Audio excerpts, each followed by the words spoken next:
We are here on Cars Have No Brains, and keeping ourselves safe is up to us, and using the cars the right way, it should be used. And the first thing we're going to be talking about are the seat belts in your cars, both in front and at the rear. Those things are there not just for decoration, but to keep you safe while you ride in those cars that you ride in at any time. The effect of that is that they are pretensioners. That is, in case somebody uses the brake suddenly and it moves you forward, those seat belts hold you firm.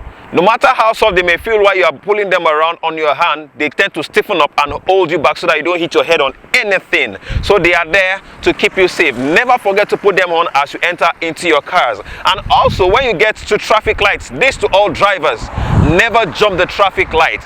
The traffic light is there to control the movement of everyone that is your car user moving in and out of that junction per time. So if the red light is on, it means stop.